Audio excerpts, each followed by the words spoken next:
तू दिल हमर तोड़लू तोहरो केहू तोड़ी, तू साथ हमर छोड़लू तोहरो केहू छोड़ी, तू साथ हमर छोड़लू तोहरो केहू छोड़ी।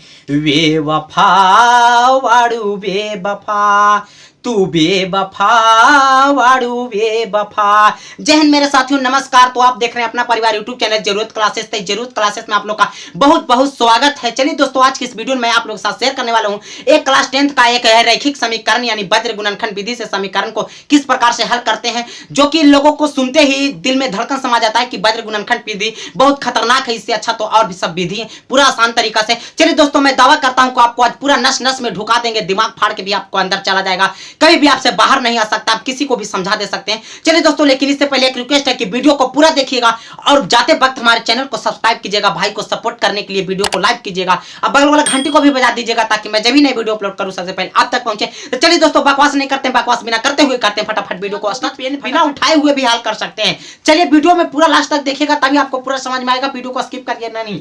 चलिए देखते हैं। सबसे पहले यहाँ पे समीकरण दिया गया है, दो समीकरण है, इसको आप लोग को बोला गया है वज्र गुणनखंड विधि से हल करने के लिए। चलिए देखते हैं, आपको एक ऐसा ट्रिक बताऊंगा जिसके माध्यम से आप कभी भी इसको हल कर सकते हैं, आप कैसनो भी समीकरण को हल कर दे सकते हैं आसानी से। चलिए देखते हैं। सबसे पहले इसको थोड़ा और जो समीकरण दिया गया है इसको थोड़ा और एकदम यूजफुल बना लेना चाहता हूं ताकि आपको पूरा अच्छी तरीके से समझ में आ जाए। 8x प्लस 5y बराबर के पास 9 है, बराबर के उस तरफ 9 दिया गया है। अगर कोई संख्या मान ली जाए कि इस तरफ है, जब बराबर को उस तरफ ले जाया जाता है तो माइनस में हो जाता है। जब कोई संख्या इस तरफ माइनस में आता है तब बराबर की पट्टी जाके प्लस में, यानी बराबर की पट्टी सुपट्टी ऊपट्टी सीपट्टी जाने पर उसका साइन बदलते रहता है। बहादुर साथियों, जैसे कि आप लोग का पता है, मास्टर बताया भी होगा कि जब बराबर की पट्टी सुपट्टी जाता है, कोई भी संख्या होती है तो उसका साइन बदलता है। उस संख्या ही नहीं बदलती है, केवल उसका साइन बदलता है। जो माइनस में रहता है प्लस में रहता है, माइनस में गुना रहता है, भागा में रहता है तो गुना में, इस तरीका से होते रहता है। तो जैसे कि देखिए यहाँ पे 9 बराबर किस तरफ है, जब बराबर किस तरफ हम लाएंगे तो 9 जो है माइनस में हो जाएगा, बराबर के ऊपर कुछ नहीं बचा तो 0 ले सकते हैं। जब बराबर किस तरफ कुछ नहीं बचा तो हम 0 ले सकते हैं। अब कहेगा 0 नहीं लेते तो काम नहीं चलता, जी नहीं चलता। ये हमारा फिर रैखिक समीकरण हमारा कहलाई नहीं करता। जब तक हमारा समीकरण होगा नहीं, जब तक वज्र गुणनखंड विधि से समीकरण को कैसे हल करिएगा, बात आए समझे पूरी अच्छी तरीके से। बराबर के कुछ उस तरफ कुछ भी ना कुछ रहना चाहिए, चाहे 0 रहे या कोई संख्याएं हो सकती है, चलिए तभी वो हमारा समीकरण कहलाएगा, ना तो समीकरण हमारा नहीं कहलाएगा, गलत हो जाएगा। चलिए देखते हैं। यहाँ है 3x प्लस 2y, इस तरफ 4 है प्लस में, 4 क्या में प्लस में, तो कहेगा सर तो प्लस तो 4 लिखल नहीं है तो आप कैसे कहते रहे हैं। अरे भाई समझो, जब कोई संख्याएं लिखल रहती है जैसे 7 है तो इसको आगे जब कुछ भी साइन नहीं रहता है तो उसका पहचान प्लस होता है कि वह संख्या प्लस में दी गई होगी, केवल प्लस से छिपा हुआ रहता है और कोई भी वैसा साइन नहीं है जिसको आगे छिप सकता है। प्लस छिपा हुआ रहता है लेकिन माइनस छिपता नहीं है। चलिए आपको पूरा अच्छा तरीका से समझ में आ गया होगा। अब 4 इस तरफ आके माइनस में, बराबर को पट्टी कुछ नहीं बचा तो 0 हमारा बचेगा। इसी प्रकार से देखिए, अब आप लोग के थोड़ा सा और आगे बनाता हूं। इस यहाँ पर आपको लेना है, हम जो भी एक आप लोग का फॉर्मूला पढ़ाया गया होगा, x square plus bx plus c बराबर 0, एक दो चर वाली रैखिक समीकरण के ये फॉर्मूला आपको बताया गया होगा। ताकि देखिए यहाँ पे इसका मतलब होता है कि एक्स स्क्वायर का गुणांक है जो a है और x का गुणांक है जो b है। और पता है, समझ में आया नहीं आया? चलिए हम समझाते हैं। देखिए यहाँ पे आप कहेगा, आपसे अगर पूछेगा कि बताओ x के गुणांक कितना होगा, तो x के गुणांक मेरे साथियों 8 होगा। x के गुणांक कितना होगा? 8 होगा। अब कैसे? तो गुणांक के मतलब होता है गुना। आपसे क्वेश्चन पूछा जा रहा है कि x के गुणांक बताइए, यानी x के गुना में कौन सी संख्याएं हैं, तो x के गुना में 8 है, y का गुणांक 5 हो जाएगा। इसी तरीके से चलिए अब आगे आप लोग को थोड़ा सा समझाते हैं। यहाँ पे जो समीकरणें दी गई है वो 2 समीकरणें दी गई है, एक है और एक ए है। चलिए सभी को बारी बारी से हम जान लेते हैं। एक को a1 मानेंगे, a1 का मान 8 होगा, जो x के गुना में रहेगा वो a का मान होगा, और जो y के गुना में रहेगा वो b का मान होगा, और जो फालतू में प्लस माइनस करके लिखा रहेगा वो c का मान होता है। चलिए तो यहाँ पे समीकरण 2 दिया गया, इसीलिए दोनों को नाम रख लिया, एक का a1 एक का b1 एक का c1। उसी तरीका से a2 b2 c2 रख लेते हैं ताकि नाम अलग अलग रहेगा, तभी तो आपको पूरा अच्छी तरीका से समझ में आएगा, ना तो आपको समझे में नहीं आएगा। अगर एक ही नाम के 2 व्यक्ति रहेंगे तो आप कंफ्यूज हो जा सकते हैं, इसीलिए नाम को अलग अलग दे सकते हैं। a1, चलिए b1 कितना हो जाएगा? 8 हो जाएगा। c1 कितना हो जाएगा? माइनस के 9 हो जाएगा। c1 माइनस 9 इसलिए हुआ कि देखिए यहाँ पे 9 जो लिखल है वो माइनस में तो लिखल है। आगे देखिए a2 के मान हो जाएगा 3। अब B2 का मान हो जाएगा, यहाँ पे B2 जरा अच्छा से लिख देते हैं, B2 के मान हो जाएगा यहाँ पे 2 और C2 के मान हो जाएगा माइनस के 4, कहें कि 4 है जो माइनस में है, और प्लस में रहता तो प्लस में लिखते, माइनस में है तो माइनस में ना लिखेंगे। हम क्या करेंगे, जो रहेगा जो करेंगे। चलिए अब आप लोग का एक ऐसा फार्मूला हम बताएंगे ताकि आपको पूरा एकदम दिमाग में घुस जाए, एकदम अंदर फाड़ करके ढुक जाए, आप कभी भी जिंदगी में निकालने की कोई सवाल ही नहीं है, आप किसी भी व्यक्ति को खड़े खड़े समझा सकते हैं। चलिए देखते हैं फार्मूला क्या है।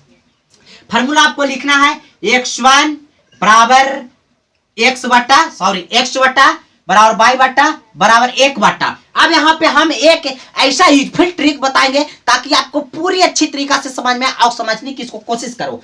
A1 तो इसको क्या करना है बाबू, BC CA और AB लिख देना है।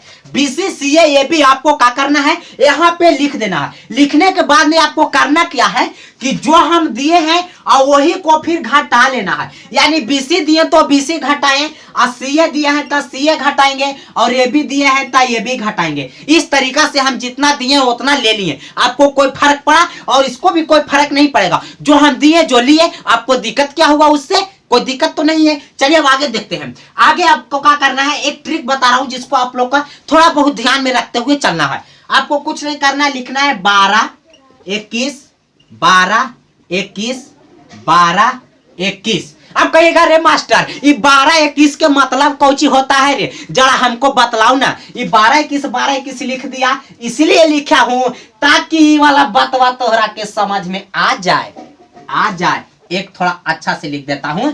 अब देखिए 12 21, तब 12 के मतलब कि B1 C2 अब B2 C1। यहां से आपको क्या करना है कि बारी बारी से आपको यहाँ पे मान रखते हुए चलना है और गुना भागा करते चलना है। आंसर आपके सामने आकर के पैर चुमेगा, कहेगा रहने दो, छोड़ दो, हो गया, बहुत हमको पूरा बुरी तरह से तुम बना दिया। चलो ठीक है, तब B1 के मान रखेंगे, सबसे पहले x ऊपर है x लिख देंगे। B1 के मान खोजेंगे, यहां पड़ी है 8 गुना C2 के मान खोजेंगे, तो C2 अरे C2 यहां है, तो गुना -4। अब माइनस है तो माइनस से 4 ना लिखेंगे। अब देखिए यहाँ पे माइनस लेता हूं, माइनस वाला लिए हैं। अब B2 के मान देखेंगे, B2 अरे B2 तो 2 है, अब गुना C1 तो C1 कहने गया माइनस के 9 C1। चलिए बराबर 22, अब बटा में C1 देखिए माइनस के 9 गुना, जब कोई भी संख्या सटा के, जैसे CA लिखा रहकर मतलब कि सु गुना A है, और जैसे XY लिखा रहता है मतलब कि x गुना Y है। जब कोई अचर राशि सटा करके लिख दिया जाता है तो मतलब कि वह गुना में लिखा हुआ है, इससे कोई दिक्कत आपको नहीं है, इसीलिए हम गुना लिख दिए। ये माइनस है, अब B2 के मान ले लिए, यहाँ पर इसे देखिए 2 ले लिए, अब गुना C1 के मान यहाँ से ले लिए माइनस के 9। चलिए अब आप लोग का थोड़ा सा आगे समझाते हैं। माइनस के 9 C1 के गुना A2 कहा, A2 अरे A2 तक 3 है बगलिए में, माइनस है, माइनस लिख देते हैं। C2 माइनस के 4 है, -4 जरा अच्छा से लिख देता हूं ताकि आपको समझ में आए, माइनस के 4 है। अच्छा A1, अब गुना A1 तो गुना में A1 कितना है 8 है। चलिए इसका काम तो हो गया, Y का काम तो हो गया, अब करना 1 बटा में A1 कहने है 8 गुना B2 यहाँ देखिए 2 माइनस RC करने गया A2 पूछ रहा है, अरे A2 तब बगल में 3। अब कौन चीज पूछ रहा है A2, अब B1 पूछ रहा है, तब B1 देखिए यहाँ बगल में 8 है। अब आपको करना कुछ नहीं है, चलिए करना खाली आप लोग का अब यही है कि गुना करना है 1 से बटा में, 8 चौके 32, लेकिन माइनस में है और ये जब प्लस में है तब माइनस प्लस कौची होता है, जैसे कि कभी मास्टर पढ़ाया होगा, माइनस गुना माइनस प्लस, माइनस गुना प्लस बराबर माइनस, और प्लस गुना प्लस बराबर प्लस, और प्लस गुना माइनस बराबर माइनस। इस तरीका से आपको संख्याएं बताया गया होगा, इस तरह से सूत्र पढ़ाया गया होगा। चलिए ये पता है, हाँ तो कहेगा सर तो ये सब तो पढ़ा दिया गया, चलिए ठीक ठाक है, ये सब तो हमको पता है ना। तो उसी तरह से 4 माइनस में 8 प्लस में, तो 8 चौके जो 32 लिखेंगे हम वो माइनस में लिखेंगे। ये जो माइनस है बीचवा में गुना है, तो माइनस गुना माइनस करेंगे तब प्लस होगा, और 9 दूनी के 18, कोई दिक्कत है नहीं है। बराबर के उस तरफ जाएंगे, बराबर के उस तरफ जाने के बाद देखेंगे कि 22 है, अब बटा में 9 तिया 27 लेकिन माइनस में, अब माइनस गुना माइनस प्लस, 8 चौके 32, गुना करके देखिएगा 8 का 4। अरे माइनस गुना माइनस देखो ना जी, यहाँ प्लस होता है तब प्लस लिखे हैं। आई 9 माइनस में है, 3 प्लस में है, तो 9 3 27 माइनस से में ना होगा, कोई दिक्कत तो होगा नहीं। चलिए अब ले चलते हैं आप लोग का थोड़ा सा आगे। अब आगे क्या कर रहा है जे देख लेते हैं। बराबर 1/8 दूनी के 16 माइनस 8 तिहाई के 24। चलिए अब तो कोई दिक्कते नहीं है जी, ये तो पूरा आपको समझ में आ गया। अब चलिए इसको थोड़ा सा खाली कर लेते हैं, कैलकुलेशन करला के बाद में आंसर आ जाएगा। चलिए थोड़ा सा ऊपर वाला मिटाना पड़ेगा। चलिए स्क्रीनशॉट ले लीजिए, अब न तो वीडियो को रोक करके नोट कर लीजिए फटाफट, थोड़ा सा साइड हट जाते हैं, स्क्रीनशॉट फट से लीजिए। अब इसको ऊपर वाला के मिटाते हैं। चलिए देखिए हो गया, चलिए मिटा देते हैं ऊपर वाला मिटा देते हैं। आपको देखिए अब करना क्या है, अब करना कुछ नहीं है, अब जो हो गया से हो गया।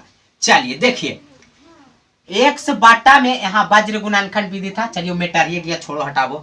माइनस के 32 में से 18, यानी 18 में से तो 32 घटेगा नहीं भाई, लेकिन 32 में से तो 18 घटेगा ना, तो उल्टा घटाएंगे। तो उल्टा घटाने पर कौची होता है, माइनस में आंसर आता है, और सीधा घटाने पर प्लस में आता है। चलिए माइनस कितना देखते हैं हम क्या आता है। सबसे पहले इसको घटाएंगे, पंचा लेंगे 12, 12 में से 8 गया तो 4, 55 वाला जोड़ घटाओ, और यहाँ 2 और 2 में से 1 गया तो 1, 14। लेकिन 14 कौची में, माइनस में, काहे कि माइनस वाला संख्या बड़ा है या प्लस वाला संख्या छोटा है, तो हम क्या करेंगे वही ना करेंगे। चलिए तो यहाँ पे हमारा आंसर आ गया माइनस के 14 आ गया। थोड़ा सा अच्छा से लिख देता हूं, चलिए माइनस के 14 आ गया, थोड़ा सा अच्छा से लिख देता हूं, माइनस के 14 और बराबर 22 बाटा में। अब देखिए 27 32, तब 32 है जब प्लस में, 27 है जब माइनस में, तब 32 में से 27 आसानी से घट जाएगा। यहाँ पे उल्टा घटाने की आवश्यकता नहीं है। तब 32 में से 27 घटेंगे, 12 में से 7 गया था 5, और 2 में से यहाँ 2 बचा, 2 में से 2 गया 0, यानी 5 हमारा हो गया इसका आंसर। अब देखिए बराबर लेता हूं, इसको थोड़ा मिटा देता हूं, ये सब रफ है, ये सब क्या है, रफ है।